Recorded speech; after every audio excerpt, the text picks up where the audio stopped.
there's something I want to ask you. Yes. Do you feel like after we started this podcast and started talking about this topic more consciously, say it that way, do you feel like it's been a shift of vibration? Huh. Yes.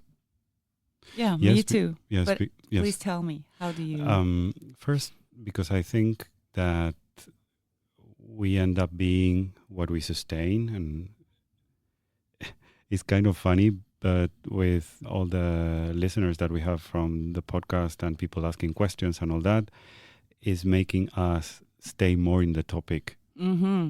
Yeah, this is And where I wanted to, Yeah, we became somehow more explicitly practicing Tantra. Yeah.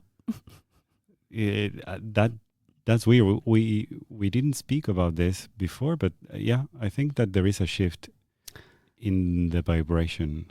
Yeah, and I feel like and this is so important when people want to go into teaching something. The more you do something, the more you raise the awareness and your frequency to that thing that you're doing. Yeah. We had a Q&A with our students about teaching, and I said, I have to teach because I'm too lazy to do the practice myself.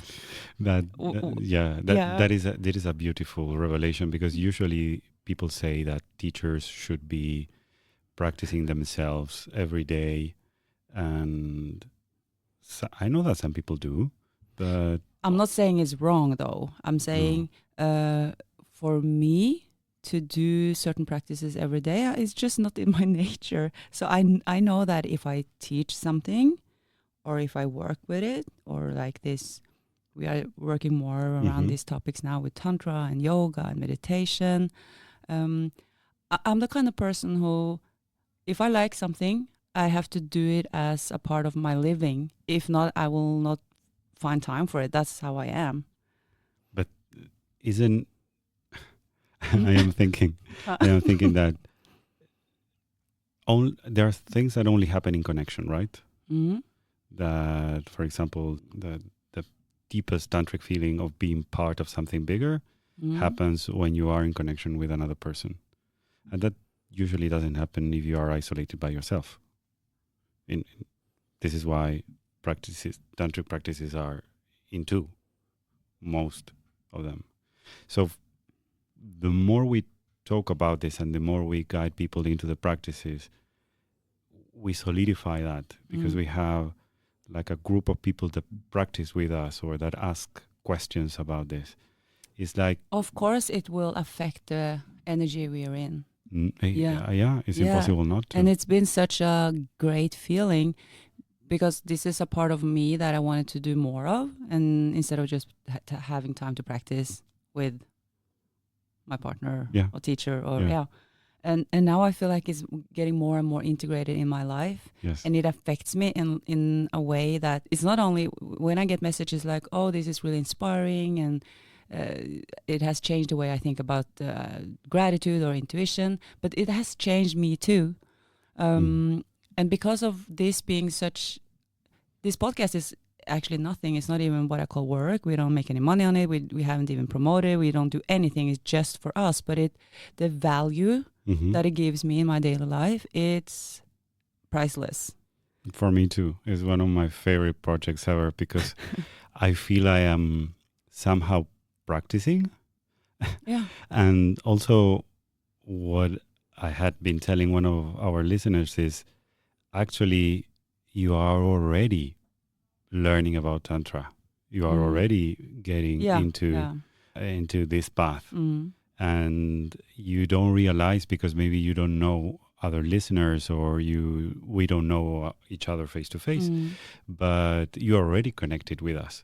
So it might sound like quirky, because it's or tacky, but I believe that what we call vibration is also very connected to focus and what we feed on and what we develop. And we will only develop what we invest our energy in. Yeah. I don't have the message here, but she said, that's very tantric, isn't it? And she said, we are moving and then we are conscious with them. She was explaining this dance style she did. And I love that when people are saying, they discover that what they do is actually tantric or Mhm. yogic Mhm. or Mhm. mindful. The way we talk about this subject make people realize that, oh, I don't have to sit in a cushion 20 minutes every day to be meditating. No.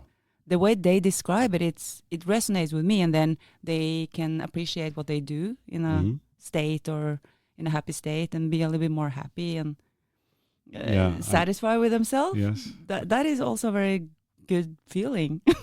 And also, it makes. I liked a listener that said, "Is making my life more enjoyable," Mm. and that is, Ooh. oh, and that is so cool, so cool. I have the sense that if we want to feel that we belong to something bigger, we need to have the intention of connection. Mm. And I am amazed to see people reacting to the intention of connection just from the podcast episodes, and that they are more curious about how that can be moved forward. Yeah, I agree. I think when I asked you in the opening, do you feel like the vibration is changing? I think when it comes to like physical manifestation in my life, it's just a lot of things happening, and it's around the Hmm. tantric path. And before I was having that in the shadow. Not that I was ashamed, but I felt like this is my private, Yeah. private guilty pleasure. Can I call it that? It sounds like you bought like a kilo of ice cream and you're watching TV with it. I kind of did with my tantric philosophy and the way But the don't you? excitement I have around it. Yeah. I didn't really express it out, calling it what I did. I maybe expressed it in things I do, the Mhm. work I do. You can see in everything that I do, I produce a lot. Mhm. Yes. Yes. But I feel like it's really, really giving me a lot of energy to kind of express like what I have inside instead of saying, yeah, I opened another studio, or yeah, by the way, I did this. Mm. It's nice to say, yeah, I am filled with this feeling of love and desire, and that makes me happy, and that is the fuel for me to create this. It just makes another good layer to things, I th- and that takes me to the next vibration. I feel like this podcast has been actually a great deal of part of that. And by the way, thank you, Lucas, because you're sitting here beside me. Thank you. Thank you. For me is great. I have the sensation when I think about our first talks about tantra that were off the mic um, for more than a year. That for you it started to make sense to be more and more public about this and to be more open and to do more things. And the resonance field, you can say, how much people reacted positively to that, fed on this. So it's one step closer, one step higher, one step deeper. I I think that if anyone goes to the same path, the results might be more or less the same. The more you invest, the the more you end up getting after. If I'm going to give like a tip to Mhm. what you should do in life, if some people are confused about what to do, Mhm. and it sounds very easy when we sit here and like, oh, we are raising our vibration, and I have passion in what I do. I have days where I feel, or weeks, sometimes months. No, that's a long time ago since I had months feeling uninspired. I was going to say I saw days or weeks with you, but I never saw. I never seen Did you see a months. full week? No, maybe no. Maybe some hours. Some hours, yeah.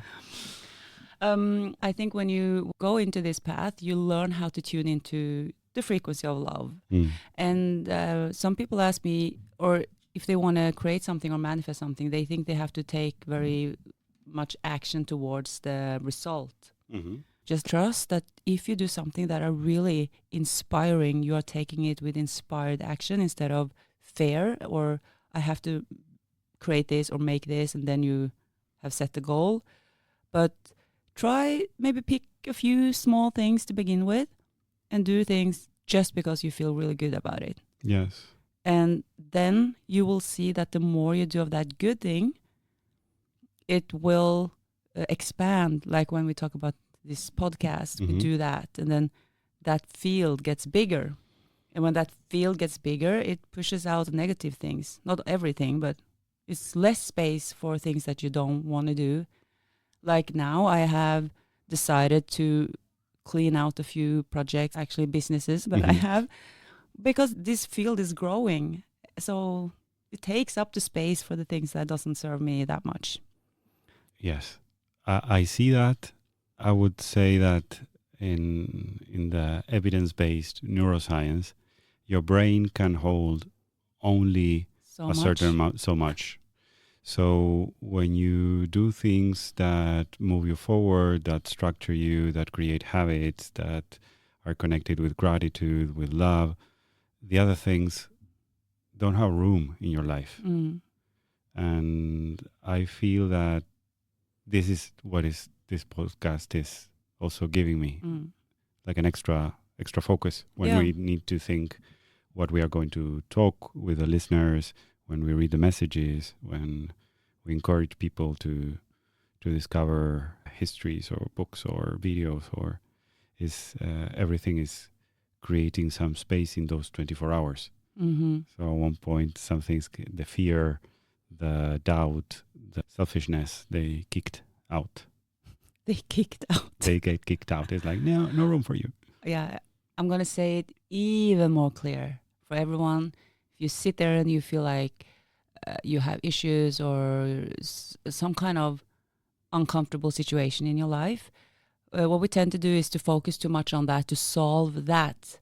I can see it around me, and if people have an issue, they try to solve the issue. What you do is you give more energy to that specific issue, so that becomes bigger. Just try next time, if you are standing in front of an obstacle or have something in your life, try to step back. It's kind of magic how things always start to change when you are raising your vibration. Yes. Completely an enthusiast for that. Yeah. We are believers. Yes, we are believers. Thank you. Thank you so you. much.